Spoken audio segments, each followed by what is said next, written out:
नमस्कार, मैं हूं आरजू अंसारी और आप देख रहे हैं राष्ट्रीय जगत विजन न्यूज। छत्तीसगढ़ झारखंड सीमा पर लातेहार जिले के महुआडांड थाना क्षेत्र अंतर्गत ओरसा घाट में आज एक दर्दनाक सड़क हादसा हो गया। सगाई समारोह में शामिल होने जा रही स्कूल बस अनियंत्रित होकर खाई में पलट गई। हादसे में अब तक 9 लोगों की मौत की खबर है, जबकि 78 लोग घायल बताए जा रहे हैं। इनमें से 20 से अधिक की हालत गंभीर बताई जा रही है। गंभीर घायलों को गुमला और रांची के अस्पतालों में भर्ती कराया गया है। जानकारी के अनुसार बस छत्तीसगढ़ की सीमा से करीब 7 किलोमीटर दूर ओरसा बंगलादारा घाटी में ढलान पर पहुंचते ही बेकाबू हो गई। ड्राइवर के अनुसार अचानक ब्रेक फेल हो गए थे। स्थिति संभालने के लिए हैंड ब्रेक लगाया गया और इंजन भी बंद किया गया, लेकिन ढलान के कारण बस पर नियंत्रण नहीं पाया जा सका।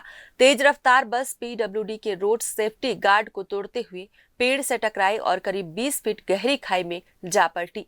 बस में बलरामपुर जिले के ग्राम पीपरसोत, महाराजगंज, झपरा और बुद्धिडी के कुल 86 लोग सवार थे, जो ज्ञान गंगा पब्लिक स्कूल की बस से झारखंड के लोधफाल गांव में सगाई समारोह में शामिल होने जा रहे थे।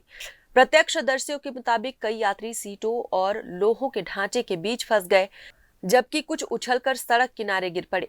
हादसे के बाद स्थानीय ग्रामीणों ने तत्काल पुलिस और एम्बुलेंस को सूचना दी, जिसके बाद महुआडांड पुलिस मौके पर पहुंची और राहत बचाव कार्य शुरू किया गया।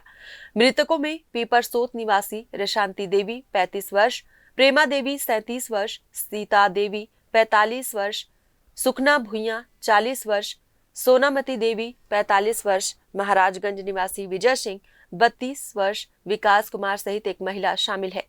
एक पुरुष और एक महिला की पहचान अब तक नहीं हो सकी है। मृतकों में 5 महिलाओं की मौत की पुष्टि हुई है। झारखंड के ओरसा घाट में हुए इस भीषण सड़क हादसे पर छत्तीसगढ़ के मुख्यमंत्री विष्णुदेव साय और क्षेत्रीय विधायक एवं कृषि मंत्री रामविचार नेताम ने गहरा शोक व्यक्त किया है। उन्होंने घायलों के बेहतर इलाज के निर्देश देते हुए पीड़ित परिवारों को हर संभव सहायता देने का आश्वासन दिया है। फिलहाल इस खबर में बस इतना ही। देश प्रदेश की खबरों से अपडेटेड रहने के लिए हमारे चैनल को सब्सक्राइब करें और नए खबरों के नोटिफिकेशन के लिए बेल आइकॉन जरूर दबाएं। नमस्कार।